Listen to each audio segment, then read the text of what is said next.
Hello dear students, we are going to start a new series जिसमें कि मैं हर year JEE main में जो डिफ़िकल्ट क्वेश्चंस पूछे गए हैं केमिस्ट्री के उनको डिस्कस करने जा रहा हूं। हल्के क्वेश्चंस को तो सभी लोग डिस्कस कर ही रहे हैं, लेकिन डिफ़िकल्ट क्वेश्चंस को डिस्कस करने से लोग अवॉइड करते हैं, जो कि मोस्ट इंपॉर्टेंट है सिंसियर स्टूडेंट के लिए।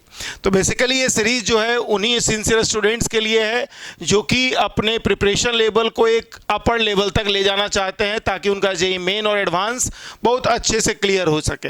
याद रखिएगा कि भले ये जेई मेन का क्वेश्चन है, लेकिन इस तरह के क्वेश्चन जेई एडवांस में भी फ्रीक्वेंटली पूछे जा सकते हैं, क्योंकि ये difficult level of JEE Main question ही हैं।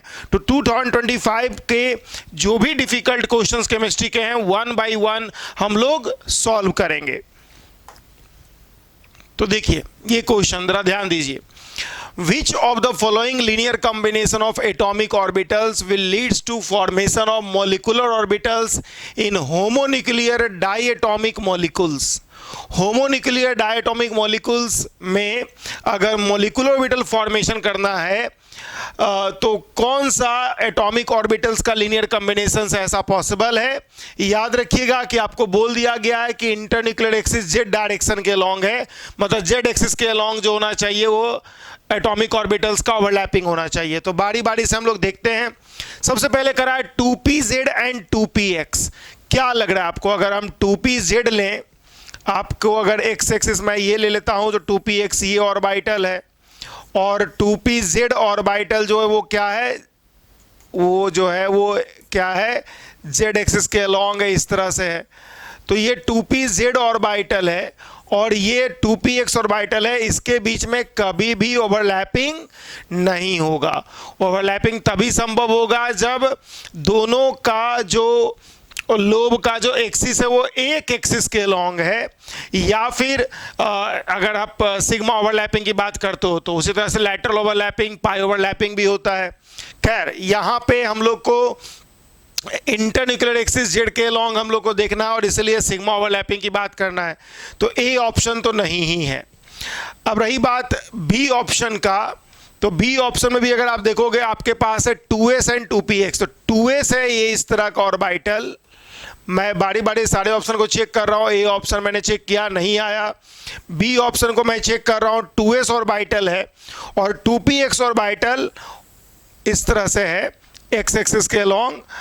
अगर आप देखिएगा तो ओवरलैपिंग तो यहाँ होगा, नो डाउट, लेकिन यहाँ पर internuclear axis will become x axis, क्योंकि आप देख सकते हैं 2s और 2px का लोब एक दूसरे पर ओवरलैप करेगा, लेकिन internuclear axis becomes x axis.